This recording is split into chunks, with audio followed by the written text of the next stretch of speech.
نحمده ونصلي على رسوله الكريم اما بعد فاعوذ بالله من الشیطان الرجیم بسم اللہ الرحمن الرحیم۔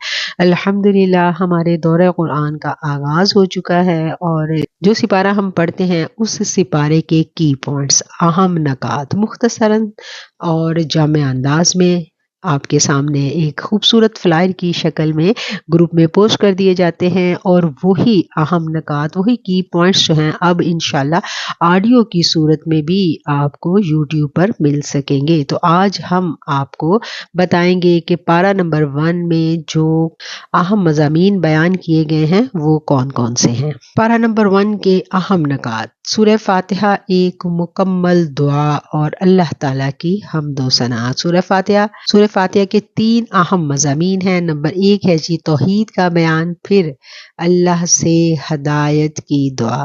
اللہ نے ہدایت دی تو قرآن کریم کو اس کو پڑھنے کا شغف حاصل کیا۔ اللہ نے ہدایت دی تو دین اسلام کو ہم نے قبول کر لیا، اور اب دعا یہ ہے کہ اللہ اس ہدایت کے رستے پر ہمیں جمائے رکھے۔ اہدنا الصراط المستقیم، ہدایت کے رستے پر اللہ چلاتا چلا جائے۔ اس کے بعد ہے جی انعام یافتہ لوگوں کا ساتھ مانگنا، ایک مسلمان کے لیے لازمی قرار دے دیا گیا۔ اور چوتھا پوائنٹ ہے گمراہ لوگوں کی سنگت سے بچنے کی دعا، آمین ثم آمین۔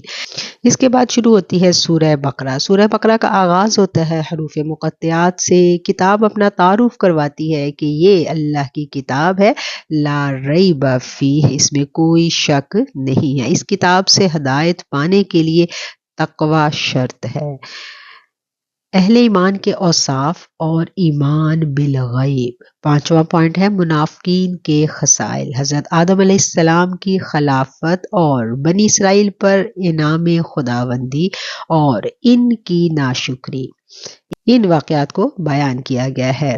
8واں پوائنٹ ہے گائے کا واقعہ اور اس کی حکمت۔ اس کے علاوہ ہاروت اور ماروت کا قصہ بیان کیا گیا ہے، حضرت ابراہیم علیہ السلام کے خصائل حمیدہ اور ان کی ثابت قدمی، صحابہ کرام رضوان اللہ علیہم اجمعین کے ایمان کا اعلیٰ معیار۔ یہ تھے جی وہ کی پوائنٹس جو پارہ نمبر 1 میں ہم پڑھتے ہیں۔